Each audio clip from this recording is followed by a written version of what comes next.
with each investment you make, you should have the courage and the conviction to place at least 10% of your net worth in that stock. Ya. Setiap investasi kita harus punya keberanian, courage and conviction, punya keberanian dan keyakinan untuk berinvestasi 10%. Ya. Jadi ini terbalik dengan investasi Nabi Nuh. Ya. Investasi Nabi Nuh itu adalah Nabi Nuh memasukkan semua binatang ke dalam kapalnya. Apa aja dia masukin binatang, apa aja dimasukin. Ya.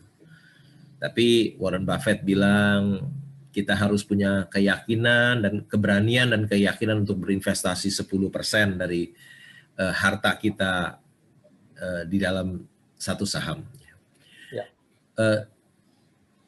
Tentu saja keberanian dan keyakinan itu harus datang dari pengetahuan. Kita tahu apa yang kita beli, sehingga kita tahu perusahaan yang kita beli semua dengan kondisi keuangannya, manajemennya semua, sehingga kita tahu, dan karena kita tahu jadi keberanian dan keyakinan itu muncul. Dan itu juga dibuktikan oleh Warren Buffett. Investasi dia bukan kecil-kecil, satu saham besar-besar ya, di Coca-Cola, di Bank of America, di Apple dan lain-lain. Ya, jadi lebih dari 10% dari kekayaannya dibelikan satu saham.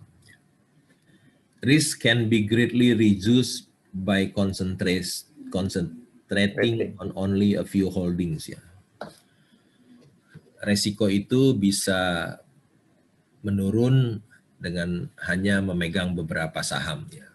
Sebetul ini hampir sama, mirip-mirip dengan kata-katanya yang kalau bisa minimal 10%, kalau bisa dia bilang put all eggs in one basket, ya hampir sama. Jadi sebetulnya hanya beberapa. Ya.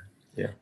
Karena membeli saham, beberapa saham itu berarti betul-betul dia tidak sembarangan beli semuanya dengan investasi Nabi Nuh. Semua binatang dimasukin ke kapalnya, semua saham dibeli, tapi dia hanya betul-betul perusahaan yang perusahaan yang bagus, a wonderful company, ya wonderful company, dan harganya juga tidak overprice, harganya wajar, ya. Harganya tidak mahal, dan itu perusahaan yang sangat bagus sekali, punya bisnis yang bagus dalam jangka panjang, sehingga dia membelinya, Pak.